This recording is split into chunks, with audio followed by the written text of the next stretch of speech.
So Tulsi Gabbard has decided to sue Hillary Clinton for defamation over her Russian asset comments. Let's go to the Hill on this. They say the following. Representative Tulsi Gabbard is suing Hillary Clinton for defamation over the former Secretary of State's remarks on a podcast characterizing the Democratic presidential candidate as a Russian asset. Gabbard filed the defamation lawsuit Wednesday in the U.S. District Court for the Southern District of New York. Gabbard's lawyers allege that Clinton's comments have smeared Gabbard's political and personal reputation.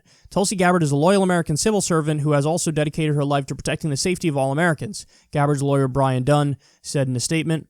Representative Gabbard's presidential campaign continues to gain momentum, but she has seen her political and personal reputation smeared and her candidacy intentionally damaged by Clinton's malicious and demonstrably false remarks. I believe the number is $50 million she's suing for. Now, I spoke about this a little bit the other day on Rising with Crystal and Sagar on Hill TV. And listen, I do have a mixed opinion on this, and I'll explain why. This isn't to say that Tulsi's not correct. Of course she's correct. Of course she's not a Russian asset. Of course it's absurd that anybody would accuse her of that. And I think it really got under her skin, particularly because she's a U.S. congressperson. She's all about, like, service to the country. And this is somebody who was in the military and is still in the National Guard. So it's unconscionable you would accuse somebody like that of being a Russian asset, but this is the new McCarthyism that we talk about all the time. This is how Russiagate broke the brains of many Democrats. And what she's doing here, and it's respectable, is planting a flag and saying, I'm not going to let that stand. I mean, you can't just say anything, and not care about the consequences when this is stuff, there are real lives impacted by this. This is not okay. So I like the fact that somebody finally is standing up to Hillary Clinton and trying to make there be consequences for her actions. I love that aspect of it. However, she's going to lose the case. I'm 100% convinced she's going to lose the case. Okay, maybe that's a little strong. 98% convinced she's going to lose the case. Why? Well, there's a couple reasons, but probably the most important one is Hillary wasn't the one who started this. It was, I believe, an NBC News article that smeared her maliciously, Tulsi Gabbard, as a Russian asset, and then a bunch of morons picked up on it and ran with it, a bunch of people who were drunk on Russiagate. And so if you were to do a lawsuit over this, I would guess you would have to go to the source, because you can't, she could turn around easily and just be like, I'm just going based off that. It's not me. I didn't come up with that. It's right there. It's from NBC News or whoever it was. Now, the other thing is, in the podcast, she didn't actually mention Tulsi Gabbard by name. That's another thing. Now, we knew who she was referring to. Okay, let's be clear about that. But in a court of law, would you probably have to have like a literal direct reference? Yes. And then the final point is, you would have to prove material damages. So in this country, and I think this is the right standard that we have in this country, we are super biased on the side of free speech. We have the First Amendment. You can basically say anything, and there's very few exceptions to free speech. Libel, slander, defamation, direct threats of violence. There's very few exceptions, but we lean super heavily on the side of free speech. Now, in order to prove defamation, you have to prove material damages. I don't know if she could do that. And it is notoriously super hard to do that. And it's even harder than that for a public figure. Guys, listen. I've been, some degree of a public figure for a while. People say all sorts of shit about you. It's kind of par for the course. It is. It's kind of par for the course.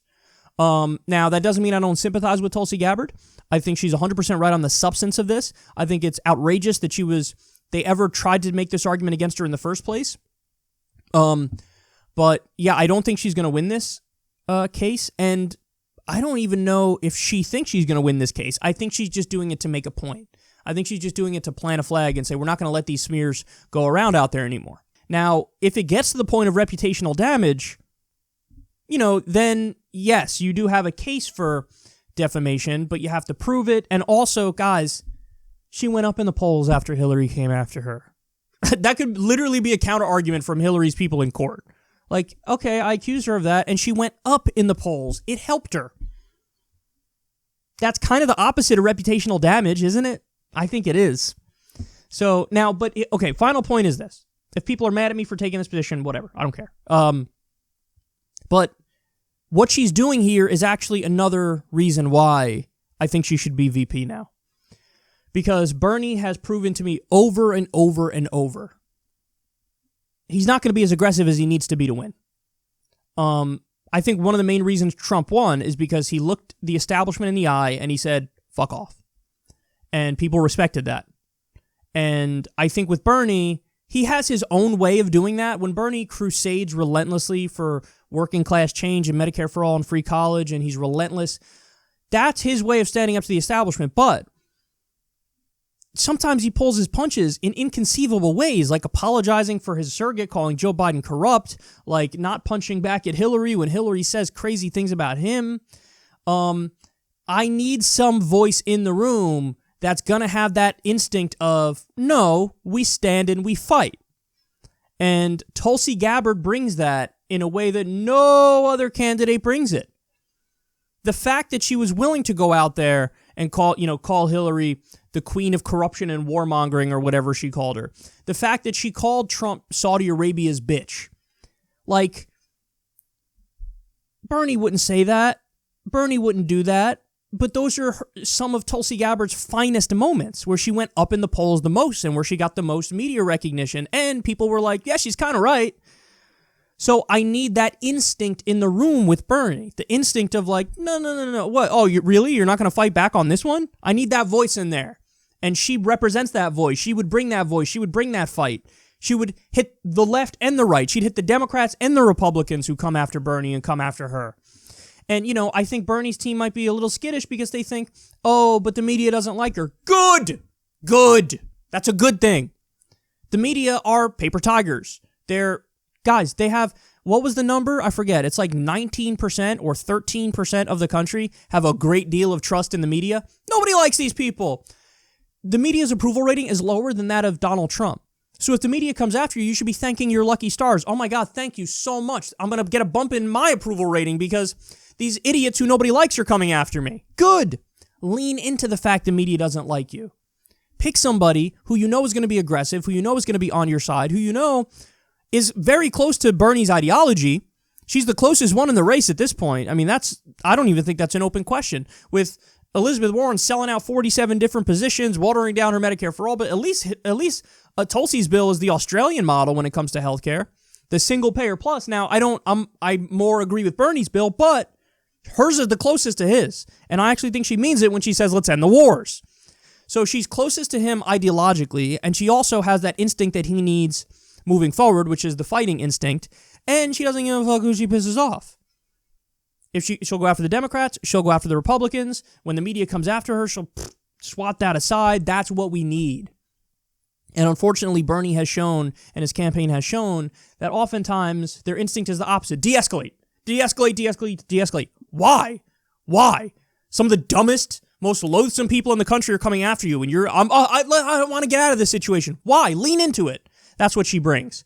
So I know many of you might disagree with my commentary here on the whole, defamation suit and whatnot, but I think that even though I don't agree with her on that, and I think it's a little gimmicky, and I think she might even know she's not going to win, I do think that this instinct is further proof as to why she should be VP. And I don't care who yelps and screams and bitches and moans about it. That's who you pick if you want to win. Now let's see if they're serious about winning.